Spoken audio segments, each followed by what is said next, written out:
Hello, what is up mga ma'am, sir, ma'am. Ako po si Ralph Cifra, isang visual artist from Manila, Philippines.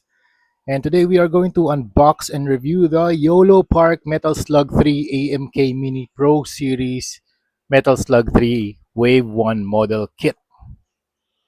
And medyo malaki yung box niya. Sa top, ito yung ganda ng layout nila. Ito yung mga toys. Tapos ni-render nila in such a way na merong explosion sa likod. Tapos nandito yung prisoner, si Marco, si Rin, enemy soldier, and the peacock. Ay, the peacock na ostrich pala. Yan. Tapos nakalagay dito Metal Slug 3 AMK Mini Pro Series Model Kit, mission complete. Tapos ito yung front of the box, side of the box. Enemy heroes can enter the vehicles. Stig nito yung mga vehicles nila. Tapos nandito yung mga specifications. YOLO Park, thank you very much for sending these for unboxing and review. Okay, tara, buksan na natin yung box and tingnan natin kung ano yung nasa loob. Okay, so first, ito malupit mga ma'am sir. Meron silang extended mousepad. Yan mga ma'am sir. YOLO Park AMK Mini Pro Series Metal Slug 3 extended mousepad. Sobrang ganda. Ganda ng texture niya. Bagay na bagay sa gaming setup nyo. Kunwari, meron kayong Metal Slug na collection, tapos yung PC nyo, Metal Slug theme, tapos yung wallpaper. Ito yung information nga pala about the Metal Slug YOLO Park na action figures natin. Yan, if you want to know more information, punta lang kayo sa YOLO Park na website. Yan, nandito yung lahat ng product information nila about the toys and action figures that they sell. Alright, out of the box, ito yung mga laman ng YOLO Park Metal Slug. So you have Rin, ito yung ostrich, tapos meron ka pang backdrop, you have the super vehicle, tapos meron kang prisoner. Ang dami accessories, grabe. Ito nga yung lalagyan ng accessories, so malaking crate. Tapos pwede mo sila ilagay dito sa loob. So you have the alt hands, alt faces, you have weapons, ito yung mga alt faces ng soldiers, you have the alt face of Marco, you have bombs, you have the cloth para i-hide yung heavy machine gun na icon. Ito may sounds to kaso wala akong battery to test that, unfortunately. And then you have the alt head of the prisoner. Meron pa siyang effect na parang Hadouken effect. Ang tawag dyan ay Qigong Wave Effect hand form. Yun yung nasa webpage nila. And then you have the, ano tawag dito? Ammo crate. Yan, meron ding ammo crate na punong-puno ng bombs. Tapos, meron ding watermelon. And then you also have knives. I think ito rin, meron ding apple. Maliit na apple. Meron ding medal. Ay, paano ba to? Ayan, pag ganito. Yan, medal na nasa frame. And you have Marco. Unfortunately, yung stock na Marco ko walang right arm. So, ang gagawin natin dito, tatanggalin natin yung head, tapos lalagay natin dito sa Super Vehicle 01. And then you also have the YOLO Park coin na gold coin. Tapos dito sa harap nakalagay YOLO Park Metal Slug 3. YOLO Park Metal Slug 3 SNA Corporation All Rights Reserved. Ganda ng pagka dry brush ng ano dito na manufacturing technique. Dito din sa likod, you have the fat version of Marco with 3 stars. Super nice. Naalala ko nung bata ako, naglalaro din ako ng Metal Slug 3 or Metal Slug 1 sa arcade. Pero medyo mahirap yung ano yung Metal Slug na game. So I think ngayon gusto ko siyang balikan para ma-experience ko ulit yung Metal Slug arcade style na game. So, very cool kasi side-scrolling yon, ang daming kalaban, super ma-action yung ano, yung ma-eksena, you have the machine guns, different weapons, sound effects, big enemy bosses. Tapos, I think you can download that from Steam right now. Metal Slug 1, 2, 3. Tapos meron din silang mga collection. So I think titingnan ko yun later para makita natin kung ano yung i-offer ni Steam para sa atin. Yan, shoutout nga pala ulit sa YOLO Park. Thank you very much for sending these for unboxing and review. Ito yung mga inclusion sa ating package. Contents niya, si Marco, si Eri, Prisoner, Enemy Soldier, Super Vehicle 01, SV Ostrich, tsaka accessories niya. Yung may sound effect. Ang ganda. Sobrang ganda nito. nakikita ko yung ano, yung research and development nila dito. Sobrang angas talaga kasi since sides inaral talaga nila yung game and yung pag-manufacture ng ano na mga action figures na to. Since this is a side-scrolling game, gumawa pa sila ng side-scrolling stage. 'Di ba? Kung gusto mong i-reenact yung game, pwede kang gumawa ng ay binigyan nila ng platform para malagay yung mga action figures dun sa platform and then you can move them. You know, para talaga silang, 'di ba? Para yung sa game, syempre side-scrolling action game, pwede mo silang ilagay dito for playability. Super nice, lalo na kung fan kayo ng Metal Slug 1, 2, 3. Marere-anak niyo yung mga ginawa niyo dun sa game. You can jump, you can walk, pwede kayong bumarel, and you can do that.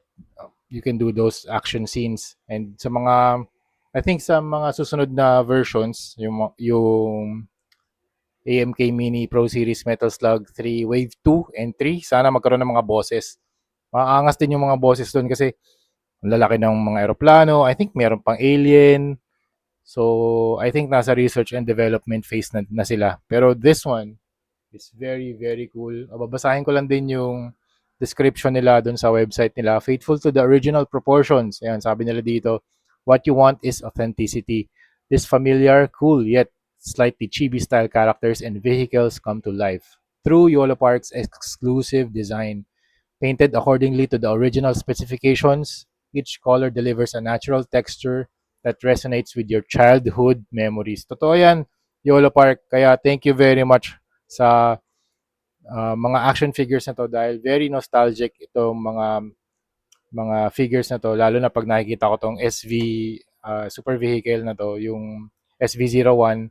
Gustong-gusto ko sumakay dito eh para magkaroon ako ng more powerful na mga missile shots. Gustong-gusto ko to. Ngayon, pare meron na tayong ano, 'di ba, Marco na action figure. Unfortunately, wala nga tayong arm.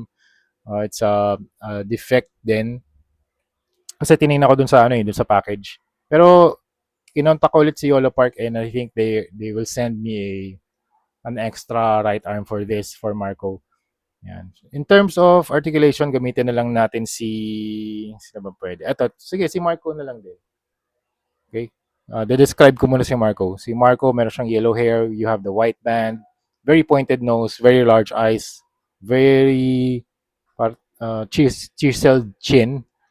You have the red na vest, white shirt, you have the leather belt, tapos silver buckle, and then army, you have the army pants, meron din siyang army backpack. Tapos in terms of articulation, head can look up, down, 360, hindi pwede, nahihinder nitong collar niya. Tapos arms can move 360 out, merong swivel, merong bend, tapos yung kamay niya nasa ball joint, tapos can do some crunches, stretch, yung paa can move down, kick that far, bend that far, tapos meron din siyang toe articulation. Yan. So ganyan lahat ng mga figures ni Yolo Park. Ngayon kung isasakay, since wala nga tayong right arm, tanggalin na lang natin yung kanyang head and i-attach natin dito sa SV. Super Vehicle 01. Ayan. Pwede na siyang sumakay dito sa ating SV01. Ngayon, i-describe naman natin to si SV01. Very nice army style paint job. So meron siyang weathering dito sa kanyang um, trucks, wheel trucks. Tapos meron siyang Gatling gun. And then you have the pipes, exhausts, tapos yung cover ng mismong vehicle slot, ay, slot for the driver. Tapos you have the barrel, ito yung barrel. Diyan lumalabas yung mga powerful na missile shots. Tapos meron ding, hindi, ito, na-articulate din siya. You can move this up and down. Yung wheels hindi na naiikot. You have the mech details here. Tapos dito sa kabilang side, you have the, yun nga, army green paint scheme. You have the gold, you have the screws, silver na Gatling guns. Very cool. Tapos dito naman sa ostrich, meron din siyang Gatling guns. Pwede mo ma-rotate. Naro-rotate nga pala to. Oo nga, naro-rotate din yan. Okay. Tanggalin natin ah. Try lang natin to. Okay, bumabalik siya yun. Okay, nice.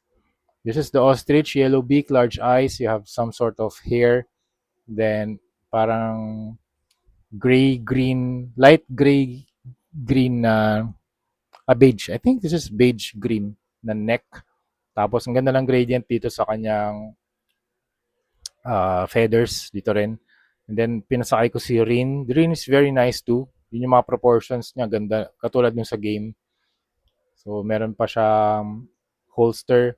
Pwede niyang pahawak dito yung character. Tapos, meron siyang base. Okay? Dito naman, yung heavy machine gun na icon, sayang hindi ko mapaparinig sa inyo. Pero yung sound niya, yung heavy machine gun, ganun yung kanyang sound. Katulad nung sa game. Okay? This one, Erin, meron din siyang alt heads, alt hands, alt na accessories. In-equip ko sa kanya axe and submachine gun. Okay, same lang articulation. And then you also have the prisoner. This one is very cool kasi meron siyang mga alt faces din. Ito, alt face. And meron din meron din siyang bread. Hindi ko alam kung, kalimutan ko na tuloy kung kanino yung bread. Pero marami silang accessories na included dito sa pack na to. I think this one is 80 plus plus USD. Lahat na ng pack. Lahat na ng Metal Slug 3 series na content. 80 US dollars. Yan. And then you have the Hadouken effect. And then you have the enemy soldier. Kunin natin. Enemy soldier, very comical yung kanyang face. Very large nose. Tapos you have the handgun and army style na gear. So you have the backpack. Ito yung kanyang helmet. You have the knives. Tapos army style pants and boots. Military boots. Okay. Tapos meron din siyang enemy horn. Okay. Tapos yung sa backdrop naman, pwede nyo palitan to. Ito yung sample ng backdrop eh. Yan, ganyan. Made of Sintra board. Very cool. Pwede kayong pumili kung ano yung gusto nyong theme. You have the broke desert na merong broken ships. Yan. Or pwede ring desert lang. Yan. Ganyan. Okay? Salamat again. Thank you very much, Yolo Park, for always sending some action figures for unboxing and review.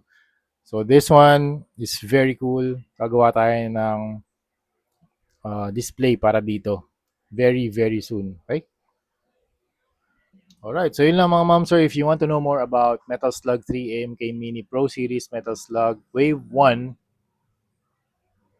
punta lang kayo sa yolopark.com. Alright, so yun lang. Thank you very much for watching and see you sa next video. Bye-bye!